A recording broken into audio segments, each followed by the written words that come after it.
My friends, so good of you to join me once more. Have you come for another story of suspense? Well, an acquaintance just told me a tale in which he was asked to run a simple errand with some unforeseen consequences. So come, have a seat, and the only favor I shall ask of you is that you allow me, James la Démence, your storyteller of the supernatural, to recount his tale to you.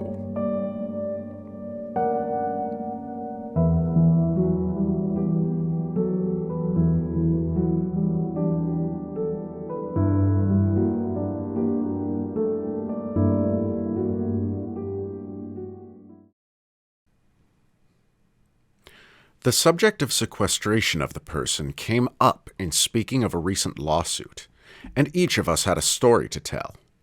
A true story, he said.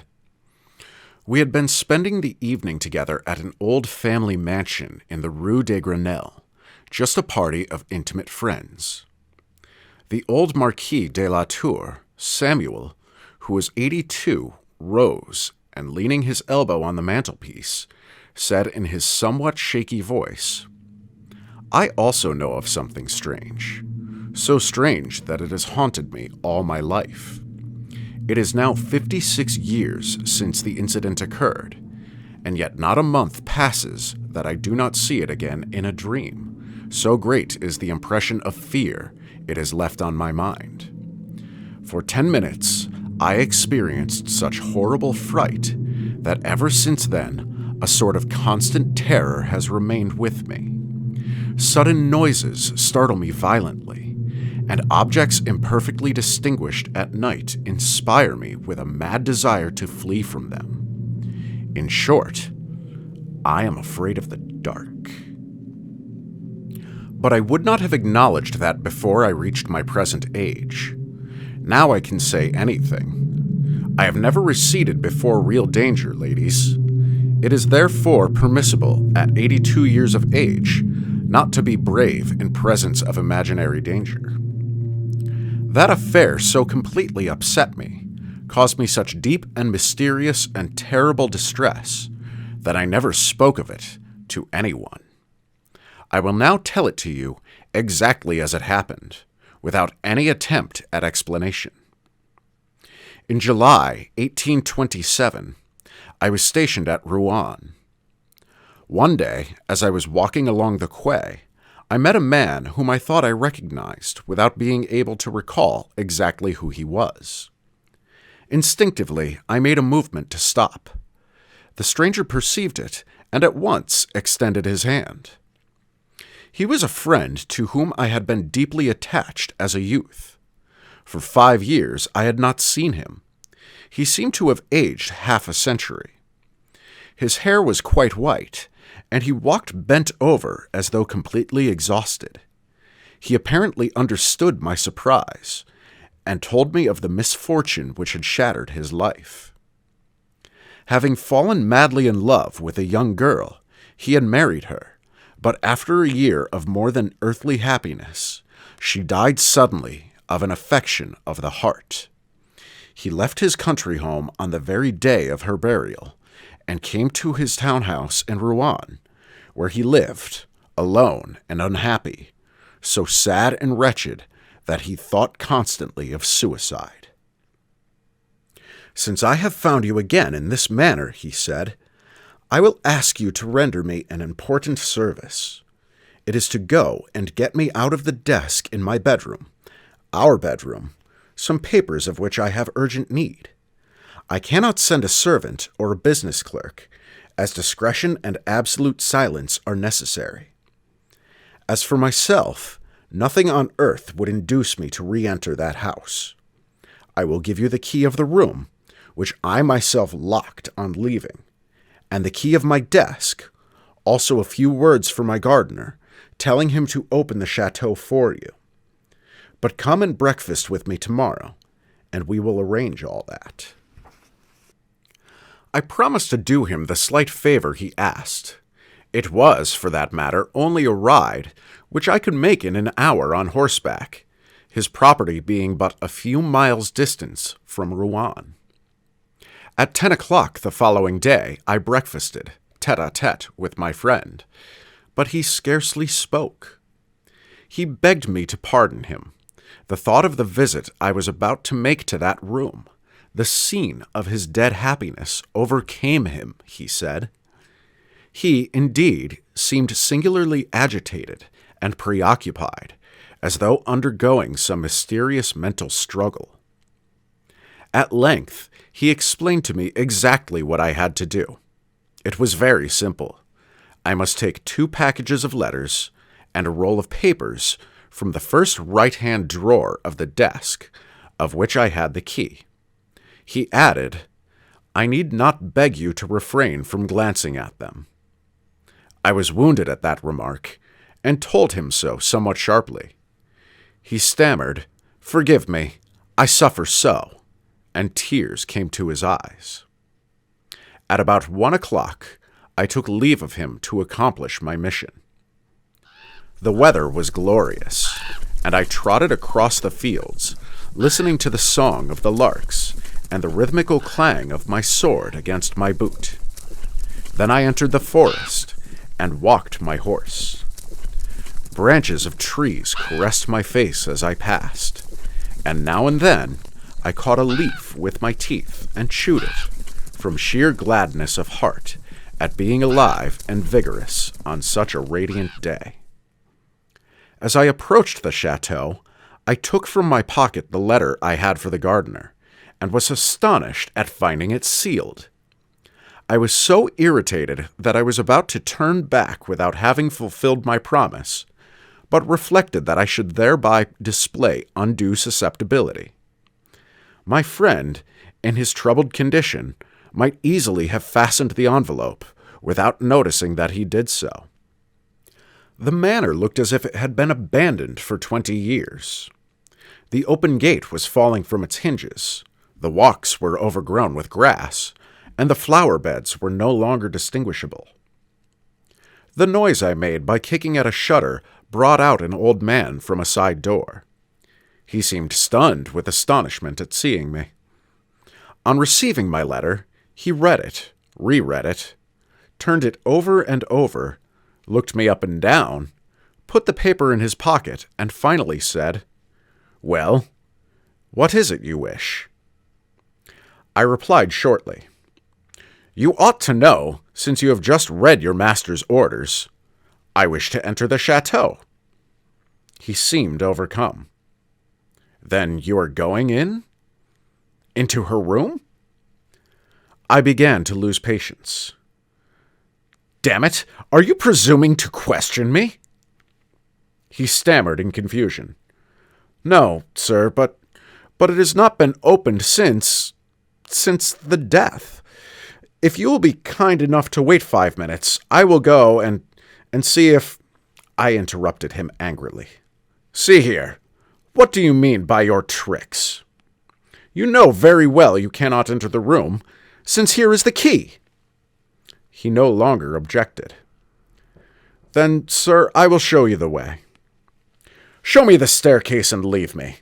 I will find my way without you."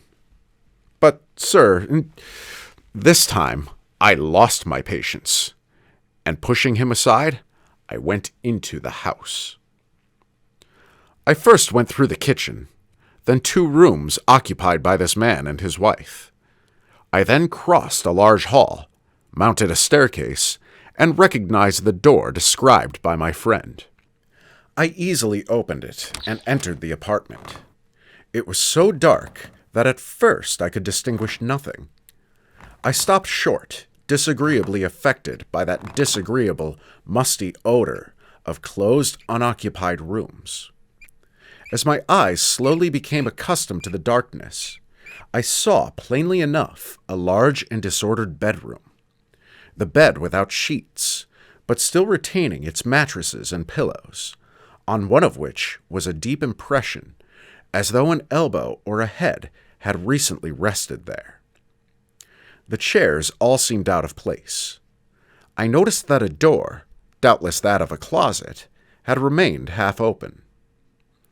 I first went to the window, which I opened to let in the light, but the fastenings of the shutters had grown so rusty that I could not move them.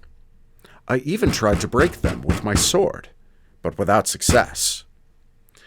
As I was growing irritated over my useless efforts and could now see fairly well in the semi-darkness, I gave up the hope of getting more light and went over to the writing desk. I seated myself in an armchair and, letting down the lid of the desk, I opened the drawer designated. It was full to the top. I needed but 3 packages, which I knew how to recognize, and began searching for them. I was straining my eyes in the effort to read the superscriptions when I seemed to hear, or rather feel, something rustle back of me.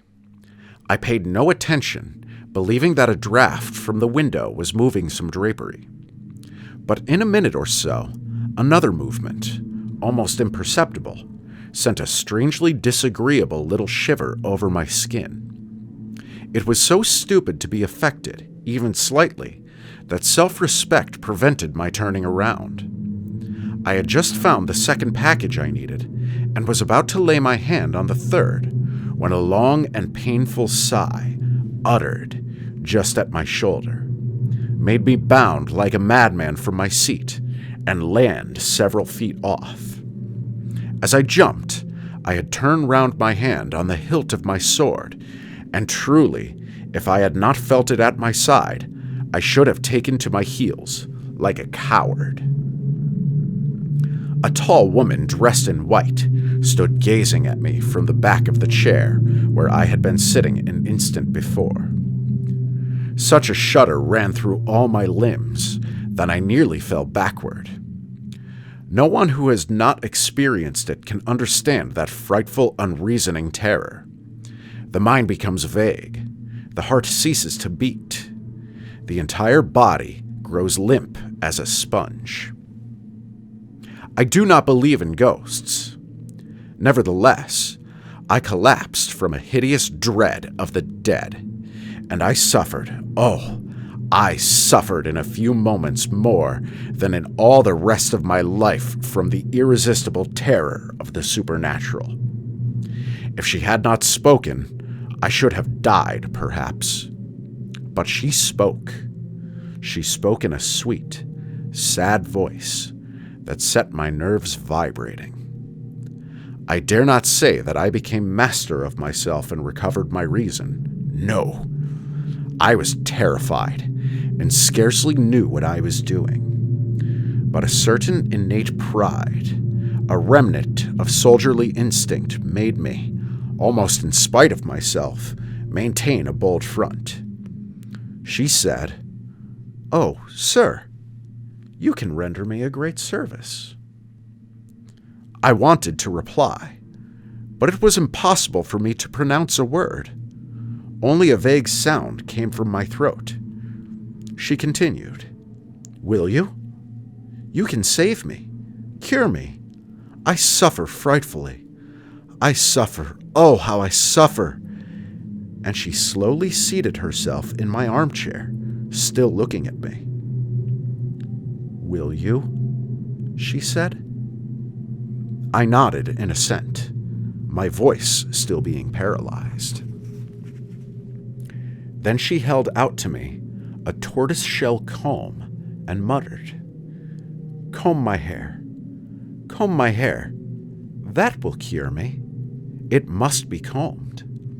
Look at my head. How I suffer, and my hair pulls so." Her hair, unbound, very long and very black, it seemed to me, hung over the back of the armchair and touched the floor. Why did I promise? Why did I take that comb with a shudder? And why did I hold in my hands her long black hair that gave my skin a frightful cold sensation, as though I were handling snakes? I cannot tell. That sensation has remained in my fingers, and I still tremble in recalling it. I combed her hair. I handled, I know not how, those icy locks. I twisted, knotted, and unknotted and braided them. She sighed, bowed her head, and seemed happy. Suddenly she said, "Thank you," snatched the comb from my hands, and fled by the door that I had noticed ajar. Left alone, I experienced for several seconds the horrible agitation of one who awakens from a nightmare. At length, I regained my senses. I ran to the window and with a mighty effort burst open the shutters, letting a flood of light into the room. Immediately, I sprang to the door by which that being had departed. I found it closed and immovable. Then the mad desire to flee overcame me like a panic, the panic which soldiers know in battle. I seized the 3 packets of letters on the open desk, ran from the room, dashed down the stairs 4 steps at a time, found myself outside, I know not how, and perceiving my horse a few steps off, leapt into the saddle and galloped away. I stopped only when I reached Rouen and alighted at my lodgings. Throwing the reins to my orderly, I fled to my room and shut myself in to reflect. For an hour, I anxiously asked myself if I were not the victim of a hallucination. Undoubtedly, I had had one of those incomprehensible nervous attacks, those exaltations of mind that give rise to visions and are the stronghold of the supernatural. And I was about to believe I had seen a vision, had a hallucination, when, as I approached the window, my eyes fell, by chance, upon my breast. My military cape was covered with long, black hairs. One by one, with trembling fingers, I plucked them off and threw them away. I then called my orderly. I was too disturbed, too upset to go and see my friend that day, and I also wished to reflect more fully upon what I ought to tell him. I sent him his letters, for which he gave the soldier a receipt. He asked after me most particularly, and on being told I was ill, had had a sunstroke, appeared exceedingly anxious. Next morning I went to him, determined to tell him the truth. He had gone out the evening before, and had not yet returned. I called again during the day. My friend was still absent. After waiting a week longer, without news of him, I notified the authorities, and a judicial search was instituted. Not the slightest trace of his whereabouts or manner of his disappearance was discovered. A minute inspection of the abandoned chateau revealed nothing of a suspicious character. There was no indication that a woman had been concealed there. After fruitless researches, all further efforts were abandoned, and for 56 years, I have heard nothing. I know no more than before.